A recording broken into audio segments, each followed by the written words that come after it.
En este sentido, en anteriores entrevistas con nuestro invitado hemos hablado de los vínculos de la cábala con la psicología, de su relación con el alma, del significado del árbol de la vida, de qué se entiende como realidad y de cómo acceder al más alto nivel de conciencia desde la cábala. Hoy vamos a hablar de los poderes sobrenaturales y paranormales a los que pueden acceder o tener contacto los cabalistas.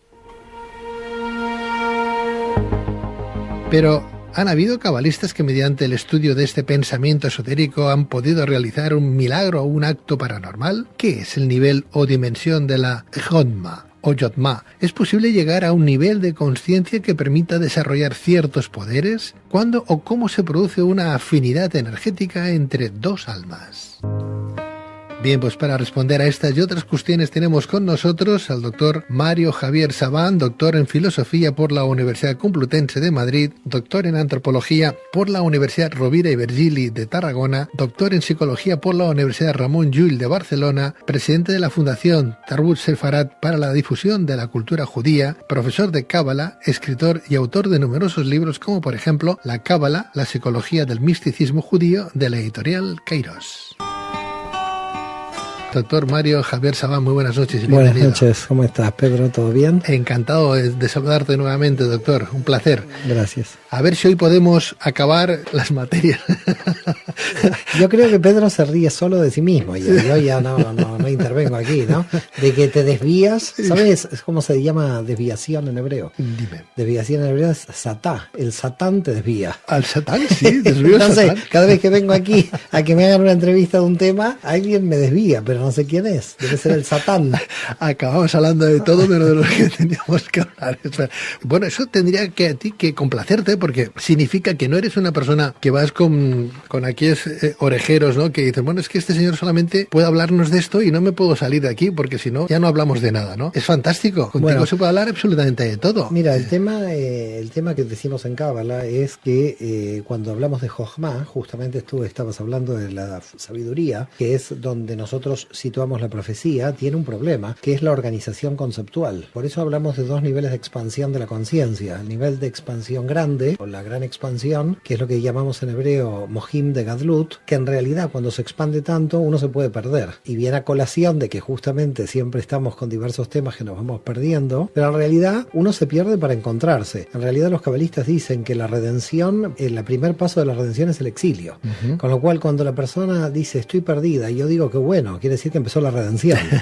Por lo menos sabe que está perdida, ¿no? Está muy bien, está muy bien. Bueno, pues nada, para empezar, decir que a lo largo de los siglos, los grandes pensadores judíos han construido un impresionante edificio místico que conforma la propia mística del judaísmo. Pues en este sentido, a lo largo de la historia, ha habido cabalistas que mediante la disciplina y el estudio de este pensamiento esotérico han podido realizar un milagro o un acto paranormal, Mario. Mira, el tema es el siguiente. Hay como un problema cuando llamamos paranormal, porque en un nivel superior es normal. Entonces, claro, a mí me cuesta hablar de temas paranormales, porque si en el nivel superior es normal, es paranormal para el nivel inferior. Así que lo estamos viendo desde el nivel inferior cuando hablamos de poderes paranormales. El poder paranormal no está fuera de la naturaleza, está dentro de la naturaleza. Lo que pasa que lo que hace es profundizar sobre la mecánica oculta que tiene esa naturaleza. Entonces, yo te diría que podríamos ir directamente al grano. Justamente en esta entrevista vamos a ir directo al foco y recoger algunas experiencias de diversos cabalistas a lo largo de la historia para que se pueda comprobar con la experiencia qué es lo que sucedió. Yo podría empezar por mi experiencia personal, no mía en cuanto a Mario Sabán, sino que me pasó con un cabalista que yo conocí cuando no estudiaba cábala. Estamos hablando del año 92. Yo en ese momento estaba como en mis investigaciones de historia judía sobre el tema de la Inquisición. Todavía yo estaba en Argentina en 1992 y sucede que llega a la Argentina con 91 o 90 años el cabalista Isaac Kaduri. Y a Isaac Kaduri lo conocí de manera totalmente casual, ya te digo, ni lo fui a ver, que me imagino que no sé si lo hubiera podido llegar a ver porque era un hombre que recibía cientos y cientos de personas todos los días. La fama de este hombre no escribió nada, no tenía ningún escrito, pero sí te puedo contar una anécdota, que la anécdota la puedo de alguna forma como corroborar yo, con lo cual no te estoy contando una anécdota, me lo contó desde el siglo XVII, sino que estoy contando una anécdota que es directamente conmigo, ¿no? Cuando en el año 92 llegó Isaac Kaduri a Argentina, yo no sabía por qué había llegado, porque una persona con 91 años, en las condiciones en que se encontraba él, era como bastante extraño que viajara en avión 13 horas desde Israel. Él vivía en Jerusalén. Y después me enteré por qué motivo motivo había viajado Isaac Kaduri. La cuestión empieza así. Uno de los banqueros, Adolfo Safdie, te puedo decir el nombre porque yo a él lo conocí también, Adolfo personalmente, a la hija entró en coma. Tuvo un accidente de tránsito, la hija entró en coma y los médicos la tenían enchufada y dijeron no hay nada que hacer con ella. Si la desenchufamos, muere. Este hombre dijo, bueno, yo no sé qué hacer. Apeló a toda la medicina tradicional, a los mejores investigadores, se conectó con Estados Unidos. El hombre, su hija en coma, desesperado, queda claro. Y una persona muy religiosa de su entorno le dijo, mira, si ya la medicina hasta aquí llegó, creo que sería la última opción ir al más grande cabalista del pueblo de Israel en el siglo XX. Y entonces él dijo, ¿quién es? Es un hombre muy austero y devoto que está en el barrio antiguo de Jerusalén, que es Isaac Kaduri. Este hombre dijo, por mi hija o cualquier cosa, es decir, tenemos que contactar con Isaac Kaduri. Contactó con Isaac Kaduri y Isaac Kaduri lo primero que le dijo es, mire, usted, ¿qué es lo que puede hacer? Me dice, bueno, yo voy a hacer lo que pueda, lo que Dios me dé como energía yo podré hacer, pero no, ya veré. Yo pondré todo mi conocimiento y toda mi experiencia de la Kabbalah al servicio de ayudar a su hija, como he ayudado a mucha gente, porque no es por la hija de él que iba a ayudar, sino que era consultado habitualmente. Y Isaac Kaduri viajó. Antes del viaje, por supuesto, el banquero le dijo, bueno, ¿cuánto es lo que me va a costar esto? Le dijo el banquero. Y Isaac Kaduri dijo, bueno, piense una cifra, pero no me la diga. Y parece que el banquero pensó la cifra. Y entonces, ¿qué es lo que dijo Kaduri? Bueno, la cifra que usted pensó se la tiene que donar a los pobres. Porque si yo recibo ese dinero, no sale lo que vamos a hacer. Yo no puedo recibir dinero por lo que voy a hacer, pero sí, la cifra que usted tiene en la cabeza la tiene que donar a los pobres. Eso fue lo primero que le dijo Kaduri. Voló 13 o 16 horas desde Israel a Buenos Aires y lo curioso fue que el viernes en que Kaduri estuvo en Israel, el primer viernes, el primer Shabbat, yo asistí a la sinagoga, que justo es la que asistía en Buenos Aires, que justo es la que fue Kaduri, que esto también es una casualidad. Y lo que más me impresionó, porque yo toda esta historia de la hija no lo sabía, me entero después, porque no sabía por qué había venido Kaduri a la Argentina, lo curioso, lo que más me impresionó, es que estaban todas las autoridades religiosas de todas las religiones en la sinagoga. Estaban los luteranos, estaban el episcopado de la Iglesia Católica, estaban los imanes de las mezquitas de Buenos Aires. Todos, a medida que Kaduri avanzaba hacia el púlpito, se arrodillaban. Nunca vi en mi vida y jamás me voy a volver a olvidar esa imagen, porque me pareció una cosa, a ver, que si en la sinagoga hay judíos que se estén como arrodillando frente al rabino que viene, bueno, es normal. Es normal, ¿no? Pero lo que estaba pasando ahí era una cosa que yo nunca la volví a ver nunca, y es que ante un sabio de tal calibre, los religiosos, muy religiosos, que sabían la potencia de quien estaba ahí frente a ellos, un hombre que caminaba muy despacito hasta que llegó al púlpito, tardó casi media hora, y la gente a medida que él avanzaba se doblaba, de todas las religiones, y cuando él llegó al púlpito de la sinagoga, saludó con la mano así y volvió a bajar, es decir, no dijo nada, saludó al público, la gente no entendía qué pasaba y volvió a bajar. Pasan los meses, no me entero yo realmente lo que pasó, en una reunión social, que creo que era un cumpleaños, me encuentro con una mujer ahí, estamos hablando y le digo, bueno, ¿cómo te llamas? Porque yo a esta mujer no la conocí, y me dice, soy la hija de Adolfo Safdie. Entonces me dice, ¿quieres que te cuente? ¿Cómo no?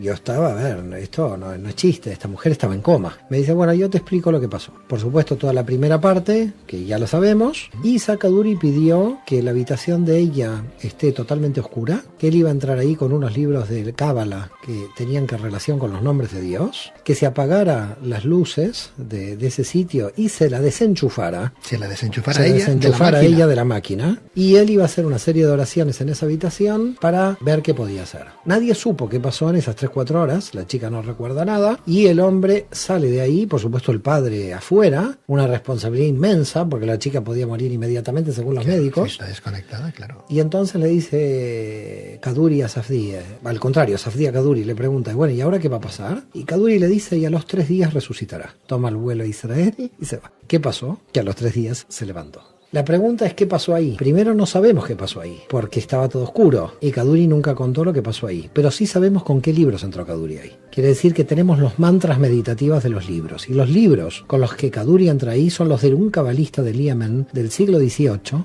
que se llama Shalom Sharabi, uno de los grandes místicos más ocultos de la tradición de la Cábala. Shalom Sharabi es el que escribe los mantras más potentes de la meditación de la Kabbalah con los nombres de Dios. La forma en que los combinó, los meditó, claro, inmediatamente yo me fui a Jerusalén y tengo los libros de Shalom Sharabi aquí en Barcelona, pero son unos libros muy extraños para la mente lógica. De modo que yo durante años intenté estudiar esos libros y me cuestan horrores porque no tienen lógica, es decir, son mantras. Ahora, lo que yo puedo decir es que después de yo comprarme los libros de Shalom Sharabi, que los dejé en el despacho porque dije yo en este nivel, es un nivel muy alto para mí y creo que necesito muchos años para llegar a estos libros, me dan un yuyu coger estos libros, los dejo ahí. Pasaron años de todo esto y hace más o menos un año dije, me tengo que poner con estos libros, no tengo que tener ningún miedo, tengo que entender una lógica que no es la lógica racional occidental y me voy a poner a mirar a ver si puedo sacar. Y sigo, por supuesto, sin entender nada, me meto en los mantras y voy leyendo los mantras y voy entendiendo algo, pero muy poco, y vuelvo otra vez a los mantras y en un momento estoy en mi despacho, aquí en Barcelona, cerca de Via Augusta,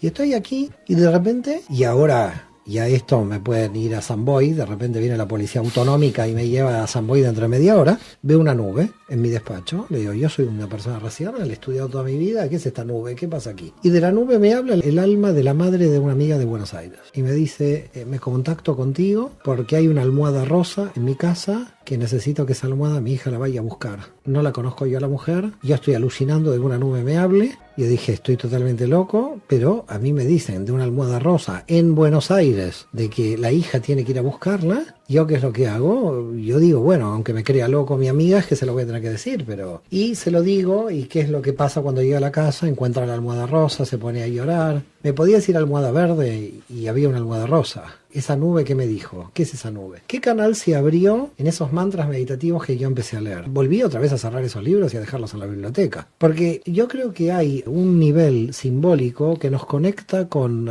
un tipo de energía que se mueve a través de lo simbólico, que no se mueve solamente a través de lo conceptual. Entonces estamos hablando de fuerzas que hay que tener mucho cuidado y mucho respeto, y sobre todo los cabalistas a lo largo de la historia han visto que hay un nivel de conocimiento y de energías fuera del campo de lo racional. Ese nivel de energía fuera del campo racional hay que respetarlas mucho, porque nosotros no tenemos una comprensión de este nivel de energías y cómo se mueven. Y por lo tanto, esta quizás es la diferencia entre la cábala y la magia. El mago mueve esas energías, pero en realidad el cabalista les tiene miedo a mover. En realidad yo no configuraría el concepto de miedo, es de respeto, porque yo la verdad que no tengo miedo, sino que tengo respeto. Respeto porque en el fondo, en este nivel de energías, se te pueden escapar estas energías, porque no están tanto bajo tu control. Y por lo tanto la mente lo que tiene que hacer es trabajar para adecuarse a mirar cuestiones normales que nosotros no las consideramos racionalmente normales y por eso las llamamos paranormales. Ahora, estas situaciones paranormales tienen que tener algún tipo de lógica simbólica y los cabalistas tuvieron que estudiarlas, profundizarlas, experimentarlas y ponerlas en marcha, porque si no, no estarían en funcionamiento como estos dos ejemplos que te di. Así se podrían reiterar ejemplos míos y de otras personas en los últimos años, y en toda la historia de la Cábala hay más ejemplos de todo esto, con lo cual estaríamos hablando de una relación con el mundo oculto real, experimental. Aquí no te estoy hablando, inclusive por eso te quise citar dos experiencias cercanas a mí, porque lo que no quería es citar está escrito en tal libro, que también hay experiencias escritas en los libros, pero prefería empezar por las que me tocaban directamente. Lo que está claro entonces, según ese apostolado, esa tesitura que nos has comentado, ese testimonio tuyo, la persona en sí no es que tenga facultades o poderes sobrenaturales, entre comillas, o de sobrenaturales, sino las facultades o los poderes, entre comillas, sobrenaturales provienen de fuera. Hay que saber simplemente utilizar los elementos necesarios, los elementos que tengamos a pie y saberlos interpretar, con lo cual esa magia tan particular que a veces se comenta y que tienen ciertas personas no existe. En realidad no, es decir, la magia realmente no existe. Lo que existe es una metodología que permite la apertura de un nivel de conciencia. Nosotros tenemos en el árbol de la vida dos sistemas en la mente, la Binah y la Jochma. La Binah es la mente racional y la Jochma es el elemento intuitivo. Y cada una de estas partes del cerebro están conectadas. La Binah con el espacio-tiempo. La Binah es la que calcula el espacio-tiempo, pero la Jochma manifiesta desde lo eterno, desde los arquetipos. Entonces, en realidad, realidad nuestra mente funcionaría de manera entrópica hacia adentro, es decir, la Binah está armando la identidad del sujeto, es decir, la identidad del sujeto la conduce la Binah, pero la Jochma, la sabiduría, por eso los cabalistas dicen hemisferio izquierdo y derecho del cerebro. Cada hemisferio no tiene la misma función. Para la cábala son funciones diferentes, pero que se tienen que enlazar. Una es la que me da la identidad, con lo cual me estabiliza. Me dice, soy Mario Sabán, tengo esto, tengo lo otro, no lo tengo. Me estabiliza en el orden espacio-temporal. Pero la Jochma, cuando se abre, me desestabiliza, porque en realidad la Jochma se une a las energías cósmicas y capta, tiene una relación más que psicológica cósmica. Mientras la Binah es la psique y es la creadora de la identidad psíquica, que es donde trabaja la psicología clásica, en la Jochma ya la psicología no puede entrar, porque ahí tenemos el nivel de los sueños, el nivel de las regresiones, el nivel de la comunicación entre esa energía mental con la energía cósmica, la energía que hay fuera. Es decir, para la cábala hay una parte de la mente que está abierta como un radar hacia las energías que están fuera. Por lo tanto, decir fuera y adentro en este nivel es como medio confuso, porque lo que está fuera entra y lo que está adentro sale. Hay una oscilación entre la fuera y adentro. Y eso es lo que nosotros llamamos en hebreo nebuá, que nebuá proviene de la palabra hebrea naví. Nebuá quiere decir profecía y naví quiere decir profeta. Significaría entonces, Mario, que estamos como descompensados. Está claro que si el hombre se acercara más a un hemisferio que al otro, podría encontrar más paz interior. Entonces, me explico. Hay una doctora, la doctora Joel, que pasó por unas experiencias importantes después de un accidente, que entró en coma y el hemisferio izquierdo dejó de trabajarle. Solo trabajaba con el hemisferio derecho y empezó a escribir lo que ella había compartido y vivido, que nunca se había encontrado tan feliz como viviendo solo en el hemisferio derecho. Esto es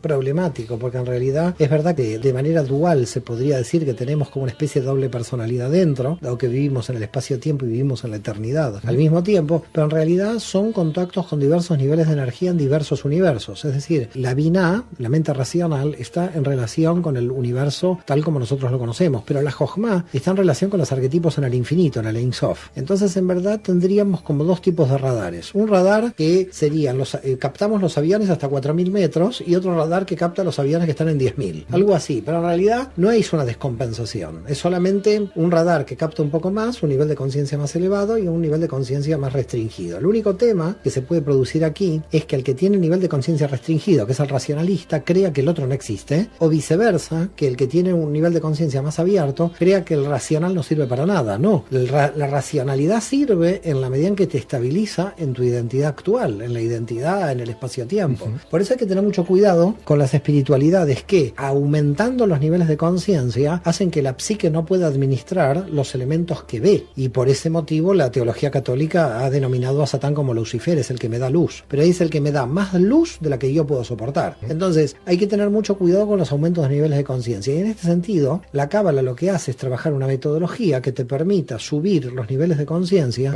de una manera que cuando en ese sistema gradual pueda llegar a recoger mucha más luz y que el Satán no te confunda, porque el miedo de la mente está cuando entra en confusión de no saber lo que está pasando, pero y por ese motivo la apertura a nivel de conciencia puede crear una situación satánica mucho más fuerte, dado de que la confusión aumenta. Pero lo que está diciendo la cábala es, en la medida en que tú puedas conquistar luz y niveles de luz, cuando retrocedes, en verdad estás avanzando, porque lo conceptualizas y a la mente la tranquilizas de ese sistema de miedos que la mente crea al enfrentarse a lo desconocido. ¿Esto podría llegar a ocurrir en todas las confesiones y corrientes espirituales, más o menos?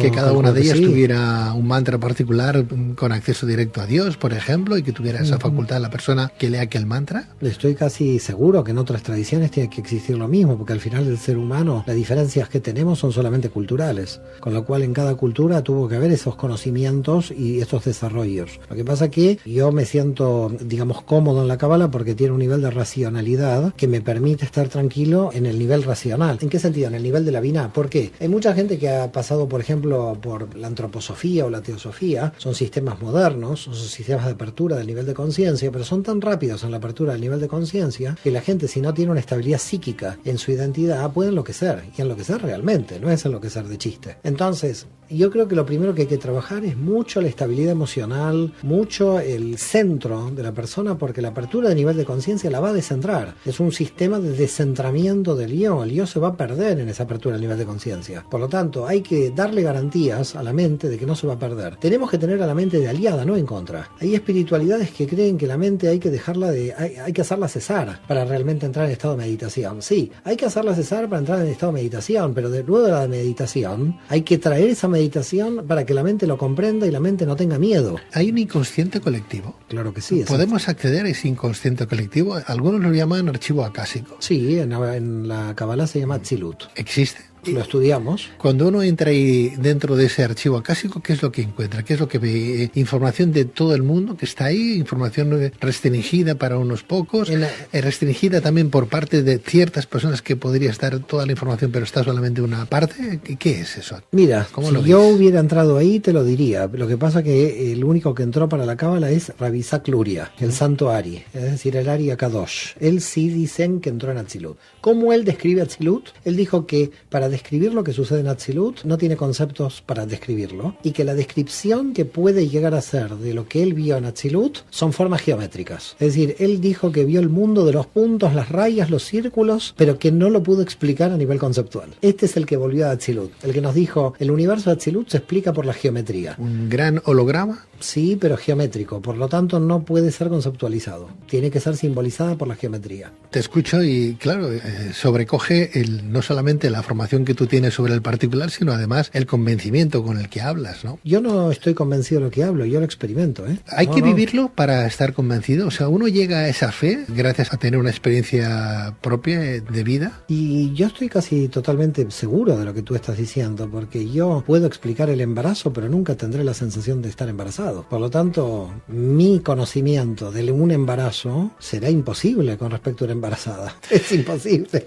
¿Cómo voy a yo a sentir lo que siente una embarazada? Puedo explicarte lo que es un embarazo, podría estudiarlo. ¿Cuántos años podría estudiar embarazo? Toda mi vida. Claro. Pero en realidad, si no estoy embarazado, estamos fritos, Pedro. Porque ¿cómo se elevarían entonces esos niveles de conciencia para desarrollar estos poderes, entre comillas, paranormales? Yendo lentamente a abandonar el ego por el yo, y abandonando el yo por el universo, y terminando entendiendo que no somos nada. Hasta que no entendamos que no somos nada, todo está distorsionado, porque mientras el yo está en el centro del sistema, todo da vueltas alrededor del yo. Por eso Levi de Berdichev, el gran cabalista de Ucrania, decía prohibido decir yo. El que está en la mística, si dice yo, se distorsionó todo. Está claro que el yo ha estado presente siempre en todas las corrientes, filosofías, ¿no? Lees reyes, lees jueces, lees a Esther, lees a Job, lees a diferentes profetas de la historia, profetas mayores como profetas menores, y el ego siempre está presente ahí, ¿no? Siempre ha estado Dios como diciendo, incluso en el Antiguo Testamento, el Dios castigador, nada que ver con el Nuevo Testamento, el Dios todo compasivo, ¿no? Bueno, no sé si esa es la diferencia, ¿no? Porque si el Dios del compasivo del Nuevo mató a su hijo en la cruz, no lo veo tampoco compasivo, pero bueno, ese es un tema teológico que no quiero entrar. Lo que a mí me gustaría es tratar de entender qué pasa. Se ríe Pedro, me encanta. Pedro se ríe, ¿eh? Cuando le va mal a Pedro, estamos fritos también, ¿eh? Primero mete púa, a ver si yo salto. El tema es el siguiente. El yo en hebreo es ani, es sí. Aleph, Nun, Yud. Sí. Ani se dice en hebreo. Mira qué interesante esto. Aleph, Nun, Yud. Eso es Ani. Eso es yo. Así se dice yo. Ahora, decir nada es Aleph, Yud, Nun. La nada es un cambio de conciencia del yo. En hebreo son las mismas letras. Es algo muy interesante. Las mismas letras para decir yo es la nada. Quiere decir que en realidad el yo es la distorsión de la nada. Si yo sigo pensando como yo, entonces está distorsionado. Este es el problema básico de las místicas, es la problemática de la dualidad. Todo el mal está en la dualidad. Satán opera en la dualidad. Satán opera en esa dualidad. Mira, la dualidad que pusiste, Antiguo y Nuevo Testamento, ahí ya está Satán. Es decir, ¿qué quiere decir Satán? No te quiero acusar de satánico, sino Satán quiere decir lo que ya divide, ¿no? Cuando alguien dice profetas menores y mayores, ¿qué? Pobre profeta menor.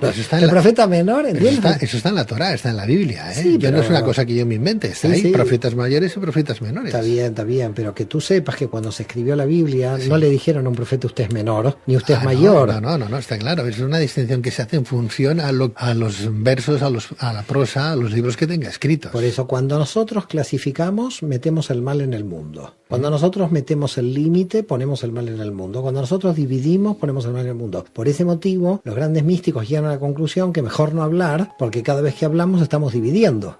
¿Hay una forma de reconstruir un lenguaje único? Sí, hay una forma, pero es muy difícil, porque nosotros estamos tan metidos en el mundo dual que siempre llevamos como a la confrontación, a la clasificación, a la división, todo eso es satánico. Entonces, desde ese punto de vista, los sordomudos viven en un paraíso. Bueno, no lo sé, ¿eh? Tendría que tener la experiencia. Otra vez me pillas ahí, con la experiencia. Si no tengo la experiencia, ¿cómo te contesto?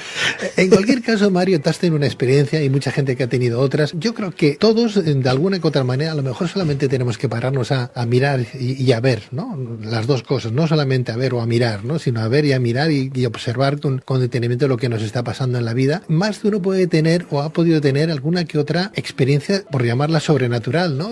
¿Por qué no? La ha tenido. A lo mejor ha estado en coma y no la ha sabido, o ha muerto en una operación y no se ha enterado, porque se ha visto fuera, pero como ha vuelto a la vida, pues a lo mejor ha pensado que era un sueño casi lúcido. Quiero decir que a lo mejor no tenemos constancia de esas revelaciones que el de arriba nos puede dar en un momento determinado, si es que nos lo da, porque claro, el otro día cuando yo leía que había una empresa en Estados Unidos que hace años atrás, la empresa se llama Gallup, hizo un estudio de cuántas personas habían tenido una experiencia cercana a la muerte y hablaba de una barbaridad del 15% de la población americana, que son casi 8 millones de experiencias paranormales, ECMs, uno piensa, ¿cómo puede ser eso? Tanta gente, es imposible, ¿no? Pero es posible porque está ahí, las encuestas están ahí, ¿no? Y hablábamos el otro día con Raymond Moody, un señor que nos habla de vida más allá de después de la vida, y él empezó a trabajar en base a, creo que eran 27 o 37 casos que él había estudiado, pero claro, 8 millones a uno le da que pensar. Mira, yo llegué a la conclusión a través de los alumnos que tengo de Cábala, a través de la gente con la que puedo hablar, a través de todas las relaciones sociales, que la gente todavía tiene mucha vergüenza en explicar estas, es decir, socialmente no es aceptado tener estas experiencias, se está cambiando, la gente se está atreviendo más a decir estas cosas, ¿eh? Y no le importa que le traten de loca, pero hace un tiempo y todavía en algunos círculos, frente al racionalismo tan brutal que había en la sociedad militante, hablar de estas cosas era de gente que era una secta o estaba totalmente loca, ¿no?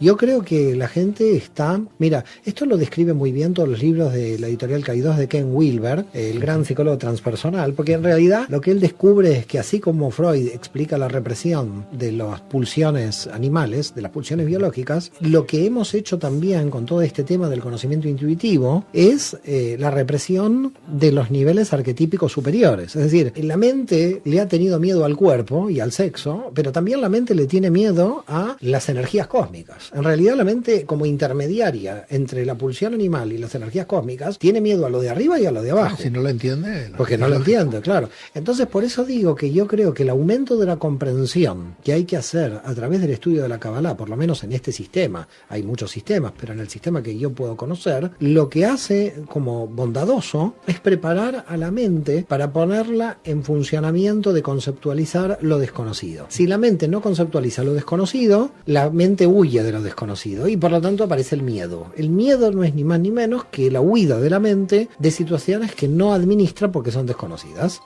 Entonces, lo que tenemos que trabajar es acercarnos con el conocimiento a situaciones que son de la empiria interior, porque este también es otro problema. ¿Cómo sigue el conocimiento de Dios a través del estudio? Abraham Abulafia dice que no hay conocimiento de Dios, hay experimentación de Dios que está en el interior. Y revelación. Es que cuando uno está vivo ya está revelado Dios. ¿O no? ¿O está Satán? No, si Satán es Dios. Ahora el que me confundes eres tú. Pero a ver, volvamos otra vez, porque me parece que tú estás muy influenciado por tus teologías ahí ancestrales de la iglesia que... No, esto no es la lucha entre Dios y Satán. Volvamos otra vez. Tú me has dicho, estás como dividido y tal, esto es Satán. Así es como lo llamamos desde el punto de vista hebreo. Estoy sacando simplemente a flote lo que hay. No, lo que hay Satán es mucho más profundo. Es otro personaje diferente a Dios. No es diferente porque Dios lo metió aquí. La víbora es Satán. Mira, vamos a hacer un análisis porque aquí, si pones a Satán contra Dios en diferencias, no entiendes lo que dice Isaías en el versículo 8, creo que del capítulo 44, y si no me equivoco, que es Dios también formó el mal. Es decir, vamos de a poco porque si no la gente se va a complicar. Mira, Dios también también formó el mal. Por eso, entonces, Satán está formado por Dios. Dios crea a Satán. Sí, sí. Ah, bueno, entonces ya está todo dicho, no te tengo que explicar Era nada, un ¿lo ángel, entiendes? era un ángel caído. No, ¿qué caído? Es un ángel nada. No se reveló, no, obedece, no, tú tienes una teología. ¿Qué me dices? Una teología. ¿No quería ser Satán tan importante como Dios? No, ¿quién te dijo esto? A ver, cuéntame. No, a ver, Satán... ¿Alguna clase No, algo te ha saltado. No, es que no te las has perdido, justamente las has aprendido muy bien, no es que te las has perdido. El problema es así, el tema es, cuando nosotros vemos la figura de Satán en el texto de Génesis, en el texto de Bereshit, nosotros lo primero que tenemos es que aparece como serpiente. Sí. Y no es la serpiente, porque en realidad en hebreo es el serpiente. Así que en realidad Satán es masculino, es el serpiente. El serpiente en hebreo se llama Nahash. Vamos a poner Nahash, es Nun, Het, Shin. La Nun vale 50, la Het vale 8, la Shin vale 300. Estoy haciendo cábala pura y dura ahora, 358. Pero serpiente no es desde un punto de vista peyorativo, porque a Dios se le atribuía ese símbolo también. Sí,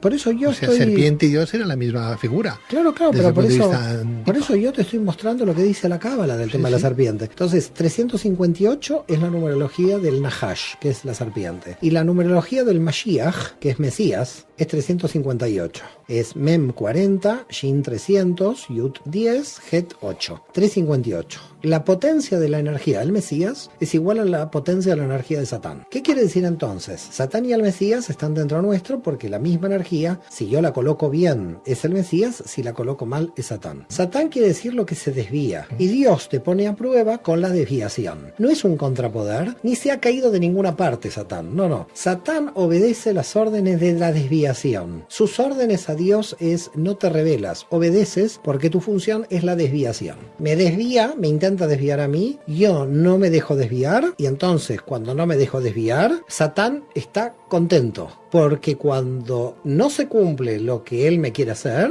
Satán está feliz porque en realidad yo pude superar el obstáculo. Estoy contigo, sí. Por eso, si yo caigo en la desviación de Satán, Satán llora. Quiere decir que el objetivo de Satán es obedecer la desviación que le provoca al ser humano o a la conciencia cósmica, porque esto es más grande que el ser humano tampoco es lo más importante del universo, que si volvemos correctamente a poner esa energía donde se debe, Satán en realidad ha cumplido su función. Con lo cual, tenemos que partir de la base que Satán no se cayó de ningún lado, no es un ángel caído, es un ángel que ha obedecido la orden de Dios de la desviación, y que es más, cuando la desviación no se comete, él está alegre porque el objetivo de Satán es superar el obstáculo, no que la persona caiga. O sea, entonces, desde tu punto de vista, Dios ha creado a Satán a propósito para que exista esa dualidad. No desde mi punto de vista, desde el punto de vista de toda la tradición de los 2600 años de la cábala. Todos los cabalistas judíos en toda la historia están de acuerdo que la función de Satán es la elevación del nivel de conciencia. En toda la tradición de la cábala no hay nadie que en este punto, por lo tanto, no hay una lucha contra la oscuridad. Hay que ver la luz que hay dentro de la oscuridad. Entramos a veces en la oscuridad, no la podemos llegar a conocer. No sabremos apreciar la luz si no conocemos la oscuridad. Pero la mente tiene este problema porque la mente cree que la oscuridad es una amenaza. Cuando la mente cree que la oscuridad es una amenaza, entonces convierte la oscuridad en real. ¿Y aparece el miedo? Y aparece el miedo. Y entonces ahí es donde aparece la dualidad de que Satán es un contrapoder. La única forma realmente, cuando Jung habla de reintegrar la parte oscura, cuando en la cábala se habla de amigarse con Satán, que Satán cumple la función que Dios le da, en realidad dejas de tener miedo ni a tu propia muerte, dejas de tener miedo a todo, porque en realidad cuando te coge el miedo es porque la mente está funcionando mal. Está funcionando solo la mente racional, solo la binaria, no está viendo la totalidad. Por eso el miedo es totalmente inquietante, porque en realidad es una construcción de la huida de la mente. Pero Mario, es que nos han enseñado a vivir en la realidad, a ser racionalistas, a mirar las cosas. 2 más 2 son 4, esto es un micrófono, esto es una mesa. No se nos ha explicado ni tampoco se nos ha enseñado, a no ser que sea a través de parábolas, símbolos y demás, o a través de algún credo. Desde pequeñitos no se nos ha enseñado cosas como las que estamos hoy hablando y contemplando. No sé, al pueblo judío con el tema de la cábala sí que se les enseña a los chicos, pero aquí...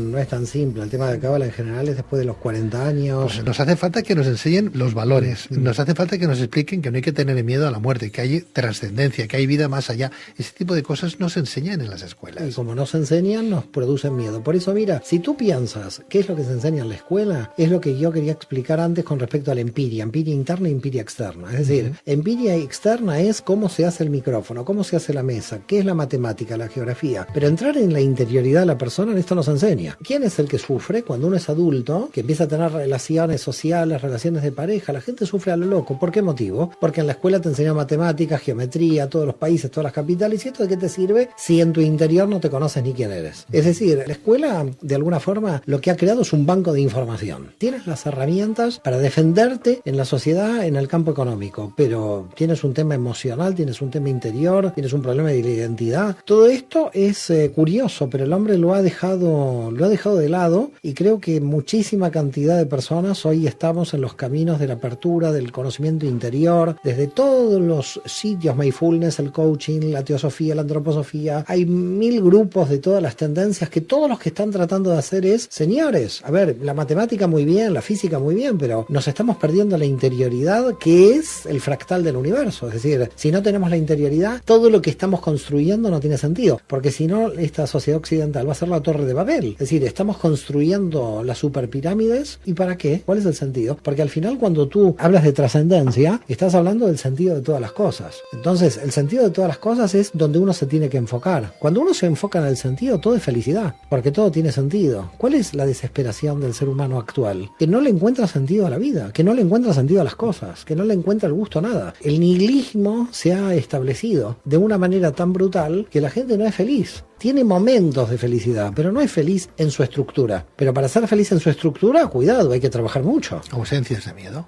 Por eso, pero la mente tiene miedo. Entonces, claro, si a la mente le propones de que Satán existe realmente, eso lo que va a hacer la mente va a seguir huyendo, porque claro, yo también huyo de eso. Claro. Pero en realidad, cuando le dices, cuidado, que esta es la prueba, es ahí a donde tienes que ir. No para ser malo, sino para aprender de esto y para poder superarlo, entonces dejas de tener miedo. No existe espiritualidad con miedo. No hay. Si hay una religión que te mete miedo, ahí no hay espiritualidad. El Cristo para los judíos es un profeta, es el Mesías, es la revelación. El Mesías es un estado de conciencia, por lo tanto no tiene nombre y apellido. Cuando uno está en un estado de conciencia superior, está en el estado mesiánico. No necesita un Mesías exterior, porque el Mesías, como decía Abraham Abulafia, está en el interior. Y como decía el propio Jesús, el reino está dentro de cada uno, en San Lucas. Por lo tanto, todos los Mesías exteriores y salvadores exteriores no sirven si uno está perdido. ¿Y cómo llegamos a encontrar esa afinidad energética, por ejemplo, con los demás seres, con las demás almas, con las almas que nos encontramos? Entender que estamos interincluidos, es lo que produce con el efecto de la interinclusión. ¿Qué es la interinclusión? Dentro de todo lo femenino hay algo masculino, y adentro de todo lo masculino hay algo femenino. Detrás de todo dar hay también recibir, y detrás de todo recibir también hay dar. Cuando tú entiendes de que no hay absolutos, sino que vamos todos a un punto medio, que es el punto de la unidad, cuando estamos en el momento del compartir, no de dar por el dar, no de recibir para retener, estamos haciendo una convergencia hacia un punto medio. Es decir, lo femenino no se puede tomar como absoluto, ni lo masculino como absoluto, dado que lo masculino y lo femenino están dentro nuestro, y hasta tanto no tener lo que se llama en el Zohar, en el texto del libro del siglo XIII de Moisés de León de Guadalajara, hasta no tener una copulación interior entre tus aspectos masculinos y femeninos, en tanto dar y recibir en el interior, no puedes alcanzar ese estado mesiánico. Porque el estado mesiánico es esa copulación de lo femenino masculino y ese equilibrio interior. Cada vez que podamos oscilar más entre estas dos partes, las vamos unificando en lo que se llama nivel de conciencia Aleph. Estamos unificando dos partes que en realidad son la misma parte.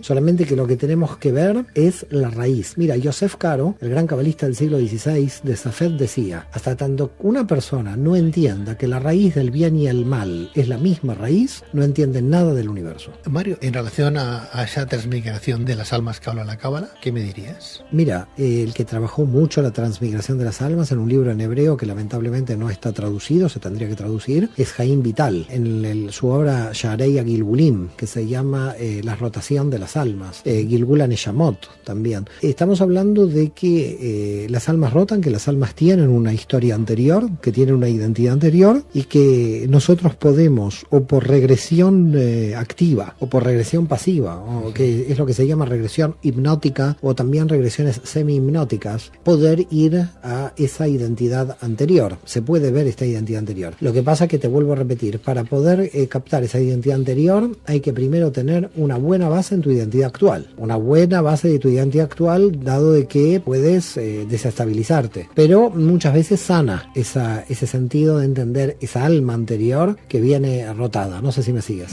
Perfectamente. Mario, ya estamos llegando al punto y final. Antes hablabas de Ken Wilber, ¿no? Él decía que los sabios rehuyen de los poderes paranormales, ya que tras el uso deliberado de todo fenómeno paranormal se oculta el anhelo de poder del asustado ego. Así es, el mago tiene ego. El cabalista entiende que el ego te distorsiona la realidad, de tal modo que el propio Maimónides en la Guía de los Perplejos, capítulo 3, decía, en el libro 3, no capítulo 3, decía algo muy importante: las ambiciones del ego distorsionan el avance de la conciencia. Te agradezco de verdad, de corazón, que hayas venido un día más a este tiempo de radio. Hemos aprendido un día más mucho contigo. Mario Javier Sadán, doctor en filosofía, doctor en antropología, doctor en psicología, licenciado en Derecho, presidente de la Fundación Tarbut Sefarad, profesor de Cábala, escritor y autor de La Cábala, la psicología del misticismo judío, de la editorial Kairos. Ha sido un verdadero placer de nuevo tenerte en esta tu casa, en este programa, Mario. Gracias, Pedro, por todo. Gracias. ¿Hoy hemos estado en la línea o nos hemos desviado? No, Satán hoy no nos ha atacado. No, solamente al principio un poquito. Ha sido un programa mesiánico este. hemos corregido la energía y la hemos situado muy bien, ¿eh? Te ha costado. Tú tienes la dualidad Antiguo-Nuevo Testamento. Sí, hay una encíclica que te voy a recomendar, de Pío XI o Pío X, de 1912, que dice: un cristiano no puede entender que el Dios del Antiguo y el Dios del Nuevo sean diferentes. Yo estoy en el Verbum Dei todavía, me he quedado ahí, el Concilio Vaticano II. Yo pensé que en el primero te habías quedado, porque esta encíclica está en el medio. Ya, pues yo me quedo entonces en el último, para que veas que soy más moderno de lo que pensabas. Ay, me hace reír. Muchísimas gracias, Mario. Un abrazo, Pedro. Adiós, Hasta cuídate. ahora, gracias.